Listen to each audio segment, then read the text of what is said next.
Hello guys, welcome है आपका हमारे यूट्यूब चैनल के ज्ञान सेंटर में। और आज की वीडियो में बात करने वाले हैं क्लास 6 के चैप्टर नंबर 7, जो कि है ज्योग्राफी का, भूगोल का, जिसका नाम है हमारा देश भारत। दोस्तों, वीडियो में बात करेंगे आगे। उससे पहले अगर आप हमारे चैनल पर फर्स्ट टाइम आए हैं तो चैनल को सब्सक्राइब कर दीजिए, ताकि हमारे चैनल की सभी अपडेट आप तक टाइम टू टाइम पहुँचती रहे। और दोस्तों, इससे पहले हम फर्स्ट से 6 तक लेसन पढ़ा चुके हैं। अगर आपने वो वीडियो नहीं देखे तो आप हमारे चैनल पर विज़िट करके वो वीडियो देख सकते हैं। तो चलिए स्टार्ट करते हैं। तो ये दोस्तों, हमारे देश का नाम क्या है? भारत। और हमारे देश के बारे में ही ये पूरा चैप्टर है। चलिए देखते हैं। भारत एक बहुत बड़े भौगोलिक विस्तार वाला देश है। यानी क्या कह रहा है कि भारत जो भूमि पर है, उसका जो क्षेत्रफल है वो बहुत बड़ा है। उत्तर में अगर हम बात करें तो हिमालय के ऊंचे पर्वतों से घिरा हुआ है ये। पश्चिम में बात करें तो अरब सागर से घिरा हुआ है। पूर्व में बंगाल की खाड़ी और दक्षिण में हिंद महासागर से घिरा हुआ है। और हिंद महासागर के पास क्या बताया दोस्तों? भारतीय प्रायद्वीप। ये जो हिस्सा है भारत का नीचे वाला, ये दोस्तों प्रायद्वीपीय इलाका कहलाता है, क्योंकि यहाँ पे 3 तरफ से समुद्र से भारत घिरा हुआ है। तो दोस्तों, ये देखिए, प्रायद्वीप का मतलब भी आपको यहाँ पे दिखा रखा है। ये देखिए, प्रायद्वीप क्या है? स्थल का वह भाग जो 3 तरफ से जल से घिरा होता है, उसे प्रायद्वीप कहते हैं। ठीक है दोस्तों, अब बात करते हैं आगे। भारत का क्षेत्रफल कितना है? 32.8 लाख वर्ग किलोमीटर। इतना बड़ा है दोस्तों भारत है। और पूरी दुनिया में जो भारत है वो 7वें नंबर पर आता है क्षेत्रफल के अनुसार। नंबर 1 पे रशिया है, रूस है, उसके बाद 7वें नंबर पे हमारा देश आता है। तो उत्तर की अगर हम बात करें तो उत्तर में लद्दाख से लेकर दक्षिण में कन्याकुमारी तक अगर भारत का जो विस्तार है, यानी कि जो इसकी लंबाई है, वो है 3200 किलोमीटर लगभग। और अरुणाचल प्रदेश पूर्व में है, तो अरुणाचल प्रदेश से लेकर पश्चिम के कच्छ, जो कि गुजरात में है, इसका विस्तार है 2900 किलोमीटर लगभग तक। और दोस्तों, इसमें क्या है? ऊंचे ऊंचे पर्वत, भारतीय महामरुस्थल, उत्तरी मैदान, असमान पठारी सतह, तटीय भाग, द्वीप समूह। तो बहुत सारे स्थल रूप की विभिन्नता आप इस यहाँ पे देख सकते हैं अपने भारत में। तो वो स्थल रूप के बारे में कल हमने आपको चैप्टर में पढ़ाया था। आप एंड स्क्रीन पर जाकर वो चैप्टर देख सकते हैं। यहाँ पर क्या है दोस्तों? जलवायु है, वनस्पति है, वन्य जीव हैं, और साथ साथ क्या है? भाषा और संस्कृति में भी बहुत भिन्नता पाई जाती है हमारे भारत में। तो भिन्नता में ही हम एकता को पाते हैं, जो हमारी परंपराओं में दिखती है। तो हमारे दोस्तों, जो देश की परंपरा है वो क्या है? अनेकता में एकता की हमारे यहाँ पे मिसाल दी जाती है। तो यही कारण है कि हम एक राष्ट्र में बंधे हुए हैं। 2011 से अब तक भारत की आबादी 120 करोड़, ये दोस्तों पुरानी बुक है। अभी जो चल रही है वो 135 करोड़ के 130 करोड़ से ज़्यादा है, और लगभग 135 करोड़ के आसपास आप देख सकते हैं। इसको गूगल पे एक बार चेक कर लीजिएगा। उसके बाद लेकिन जो ये जनसंख्या है वो क्या है? दूसरे नंबर पे दोस्तों आती है हमारे देश की जनसंख्या दुनिया में। पहले नंबर पे किसकी है? पहले नंबर पे चीन की है। ठीक है दोस्तों, आगे देखते हैं। अगला एक ये हमें पॉइंट दिया हुआ है यहाँ पे। क्या आप जानते हैं हमें कि बड़े देश जिनका विस्तार पूर्व से पश्चिम की ओर बहुत अधिक होता है, वहाँ पूरे देश का मानक समय एक नहीं होता। संयुक्त राज्य अमेरिका में 7 मानक समय है, और कनाडा में 6 मानक समय है, और रूस में 11 मानक समय है। ये दोस्तों हमने आपको पढ़ाया था चैप्टर नंबर 2 में। ठीक है, अगर आपने नहीं पढ़ा तो आप वो चैप्टर चैनल पर जाकर पढ़ सकते हैं। अब बात कर लेते हैं भारत की स्थिति के बारे में। तो भारत जो दोस्तों है वो पूरा का पूरा उत्तरी गोलार्ध में स्थित है। कर्क रेखा जो कि 23.5 डिग्री उत्तर से होकर गुजरती है, भारत को 2 बराबर भागों में बांटती है, क्योंकि भारत के बिल्कुल बीच में से होकर गुजरती है। दक्षिण से उत्तर की बात करें तो भारत की भूमि का जो विस्तार है वो 8 डिग्री 4 उत्तर तथा 37 डिग्री 6 उत्तर अक्षांशों के बीच पाया जाता है। और पश्चिम से लेकर अगर पूर्व की बात करें तो भारत का विस्तार 68 डिग्री 7 से पूर्व से लेकर 97 डिग्री 25 पूर्व देशांतर के बीच में पाया जाता है। तो दोस्तों ये इसका अक्षांशीय और देशांतरीय विस्तार है जो हमने अभी आपको बताया। तो यहाँ दोस्तों आप देखेंगे कि कितना बड़ा हमारा भारत है, उसमें से बहुत सारी देशांतरीय रेखाएं और अक्षांश रेखाएं होकर गुजरती है। तो हमारे देश से जो लगभग 29 रेखाएं, लगभग नहीं दोस्तों पूरा एग्जैक्ट 29 रेखाएं हमारे देश से गुजरती है, जो कि देशांतरीय रेखाएं हैं, जिसकी वजह से क्या होता है कि आप देख सकते हैं कि स्थानीय समय में बहुत ज़्यादा अंतर हो सकता है। लेकिन हमने अपनी पूरी सुविधा के लिए, देश की सुविधा के लिए पूरे देश में एक ही समय बजा रखा है, जो कि पूर्व और पश्चिम से लगभग 2 घंटे का समय का फ़र्क होता है। तो दोस्तों 1 डिग्री जो देशांतर हम गिनते हैं, उसका मतलब क्या होता है कि 4 मिनट का अंतर होता है। 2 देशांतर रेखाओं के बीच में 4 मिनट का अंतर होता है। तो पश्चिम में गुजरात की अपेक्षा पूर्व के अरुणाचल प्रदेश में सूर्योदय लगभग 2 घंटे पहले अरुणाचल प्रदेश में सूरज उगता है, और उसके बाद फिर लगभग 2 घंटे के बाद फिर गुजरात में सूरज की रोशनी पहुंचती है। तो यहाँ पे दोस्तों क्या है कि 82.5 डिग्री पूर्व देशांतर के स्थानीय समय को भारत का मानक समय माना गया है। क्यों? और इसे ही भारत का यमोत्तर कहते हैं, या भारत का मानक यमोत्तर भी कहा जाता है। इसका दोस्तों रीज़न है कि इस रेखा से पूरे देश का समय तय कर दिया गया है। तो भारत के पड़ोसी देश के बारे में आगे हम बात करेंगे। तो भारत के दोस्तों 7 स्थलीय पड़ोसी देश हैं, यानी कि जिनकी स्थल सीमा भारत से टच होती है, भारत से छूती है। तो दोस्तों इस मानचित्र में आप देख सकते हैं, एक तो अफगानिस्तान है, यहाँ ऊपर जम्मू कश्मीर टच हो रहा है, पाकिस्तान, चीन, नेपाल, भूटान, बांग्लादेश, म्यांमार। तो 1 2 3 4 5 6 और ये 7। और दोस्तों इसके अलावा 2 और भी देश हैं जो कि समुद्र में हैं। ये दोस्तों एक देखिए श्रीलंका, और एक नीचे आप और जाएंगे तो वहाँ पे मालदीव है। ये हमारे 2 समुद्रीय पड़ोसी देश हैं। अब दोस्तों और ये देखिए दोस्तों, ये जो आप देख रहे हैं ये हमारा भारत का हिस्सा है, ये वाला सॉरी, ये देखिए मालदीव एरिया दोस्तों, ठीक है। और ये भारत का हिस्सा है लक्षद्वीप और भारत, अंडमान और निकोबार द्वीप समूह, और नीचे हिंद महासागर है। तो दोस्तों ये देखिए ये भारत का राजनीतिक मानचित्र है, ये भौतिक मानचित्र है, और ये राजनीतिक मानचित्र है। तो इसमें आप देख सकते हैं कि भारत में 28 राज्य दिखाए गए हैं। ये देखिए जम्मू कश्मीर के 2 हिस्से कर दिए गए हैं अब मोदी सरकार के द्वारा, और ये देखिए जम्मू और कश्मीर अलग कर दिया गया है और लद्दाख अलग कर दिया गया है। इन दोनों को ही केंद्र शासित प्रदेश बना दिया गया है, वरना पहले ही एक राज्य था। तो अभी भी दोस्तों भारत में 28 राज्य हैं, और इस मैप में आप सब कुछ देख सकते हैं, कितने कितने राज्य, उनके नाम देख सकते हैं, उनकी राजधानियाँ पढ़ सकते हैं। ठीक है दोस्तों, अब देखते हैं आगे। तो दोस्तों ये मैंने आपको बता ही दिया। तो दक्षिण में समुद्र से स्थित 2 द्वीप है, श्रीलंका और मालदीव, और श्रीलंका और मालदीव के बीच में एक पाक जल संधि हो रखी है जो भारत को श्रीलंका से अलग करती है। ठीक है दोस्तों, ये भारत का एक और भौतिक मानचित्र दिखा रखा है। देखिए भारत भौतिक, इसमें सभी नदियाँ, पठार, पर्वतीय मैदान सब आपको दिखा रखे हैं, पर्वत।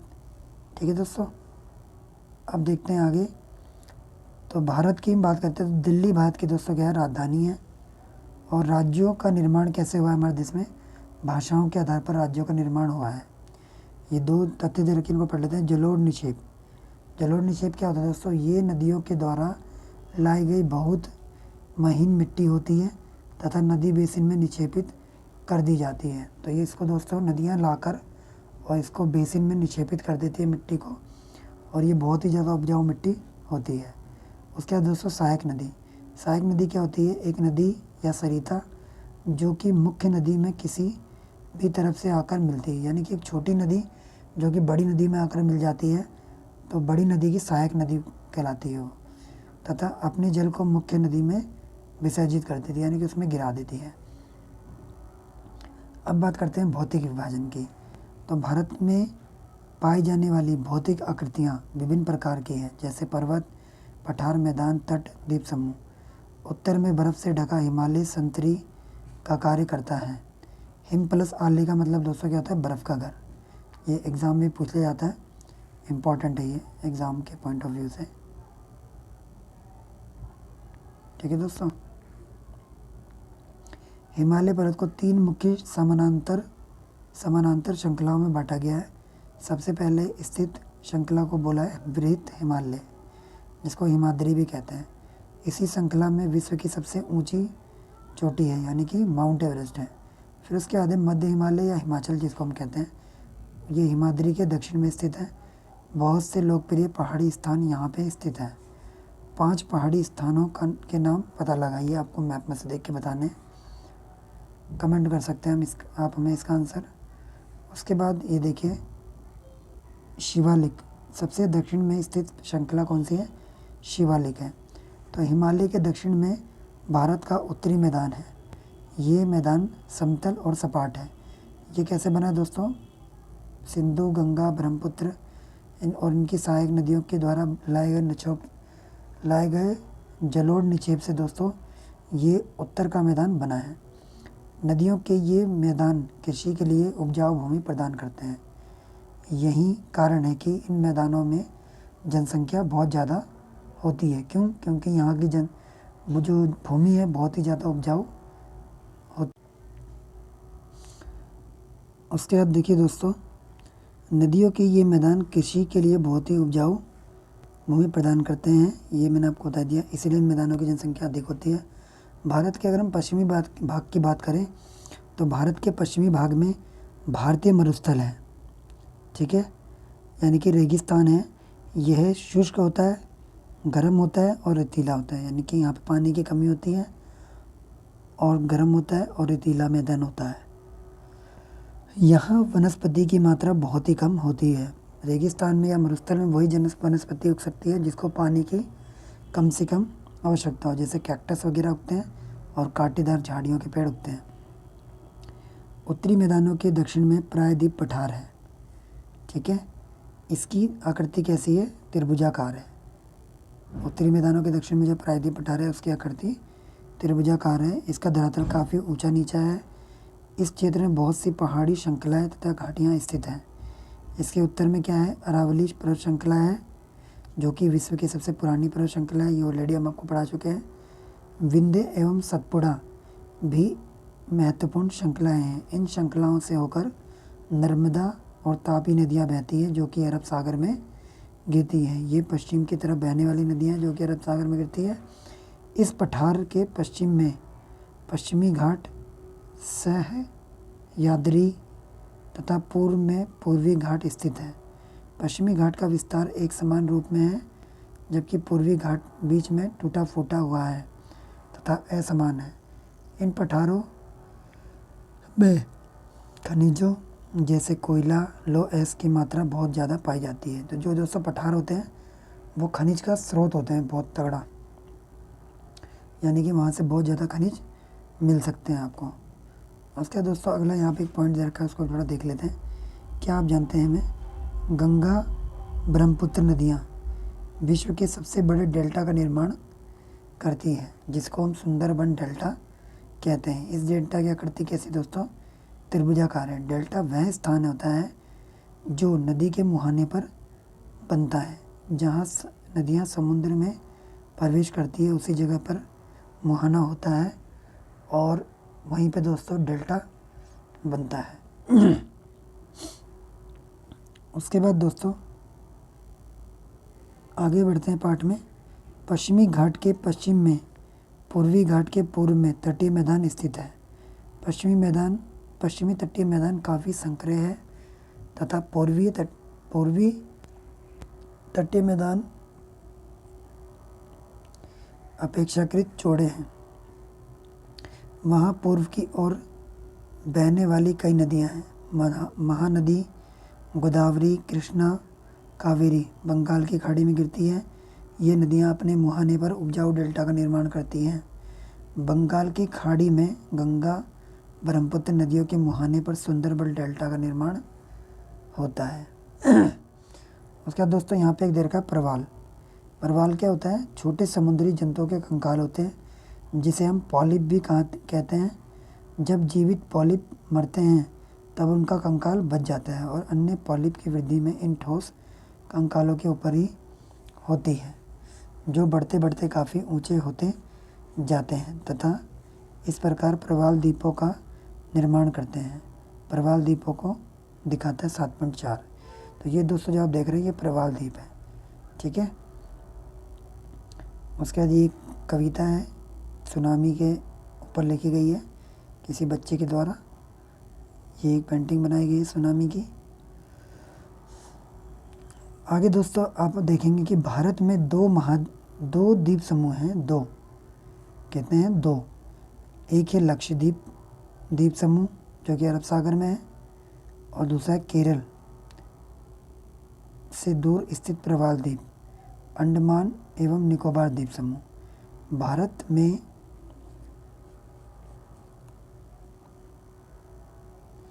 भारत से दक्षिण पूर्व दिशा में बंगाल की खाड़ी स्थित है। 2004 में सुनामी आया था दोस्तों और इसने जो तटवर्ती प्रदेश हैं उनमें बहुत ज़्यादा आपदा मचाई थी। सुनामी क्या है दोस्तों? सुनामी एक विशाल सागरीय तरंग है जो समुद्र तल पर भूकंप के कारण उत्पन्न होती है। ठीक है दोस्तों, अगर कोई भी आपको डाउट हो तो आप कमेंट बॉक्स में कमेंट करके पूछ सकते हैं। और दोस्तों इस वीडियो को ज़्यादा शेयर करिए ताकि सभी आपके रिश्तेदार और दोस्तों तक ये वीडियो पहुंच जाए, ताकि वो भी अपनी नॉलेज को अपडेट कर सकें इस वीडियो के माध्यम से। और जो बच्चे छठी में पढ़ते हैं उनके लिए बहुत ही फ़ायदेमंद है और कॉम्पिटिटिव एग्ज़ाम जैसे यूपीएससी, रेलवे, DT+P, बैंकिंग वगैरह के लिए भी बहुत ही ज़्यादा उपयोगी है दोस्तों ये वीडियो। अब देखते हैं, चेक करते हैं आपकी नॉलेज कि आपने क्या सीखा। तो उसके लिए हमको चलना होगा MCQ की तरफ। तो पहला दोस्तों यहाँ पे दे रखा है, हिमालय के सबसे दक्षिणी भाग को क्या कहा जाता है? ठीक है, तो हिमालय के सबसे दक्षिणी भाग को शिवालिक कहते हैं। सह्याद्री को अन्य किस नाम से बुलाया जाता है?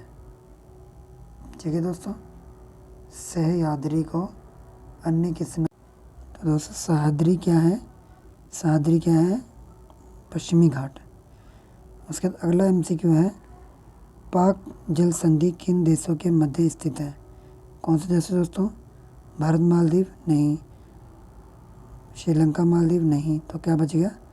भारत तथा श्रीलंका। तो इन दोनों के बीच में पाक जल संधि हो रखी है। अगला क्वेश्चन है, अरब सागर में स्थित भारतीय द्वीप समूह कौन सा है? तो ये दोस्तों है लक्षद्वीप समूह। भारत की सबसे पुरानी पर्वत श्रृंखला कौन सी है? तो कौन सी दोस्तों? अरावली। ये फिल इन द ब्लैंक्स में आपके लिए छोड़ रहा हूँ, आपको करने हैं। आपको अगर कोई भी डाउट हो दोस्तों तो आप कमेंट बॉक्स में कमेंट करके ज़रूर पूछिएगा, हम आपको तुरंत रिप्लाई करेंगे। अच्छे से अच्छा आपको पढ़ना है ताकि आप सभी अपना और अपने परिवार का नाम रोशन करें, माता पिता का नाम रोशन करें। और जब भी दोस्तों आपका पढ़ने का मन ना करे तो आपको अपने माता पिता को याद करना है ताकि आप पढ़ने लग जाएं। उनसे बड़ा दुनिया में कोई मोटिवेशन नहीं है। ठीक है दोस्तों, इसी के साथ अगर आप हमारे चैनल पर फर्स्ट टाइम आए हैं तो चैनल को सब्सक्राइब करिए, वीडियो को लाइक करिए, शेयर करिए और ज़्यादा से ज़्यादा लोगों तक दोस्तों शेयर करिए ताकि सभी तक ये जानकारी पहुंच सके, सभी लोग हमारी वीडियो से पढ़ सकें, अच्छे नंबर ला सकें, अपनी नॉलेज को अपडेट कर सकें। थैंक्स दोस्तों।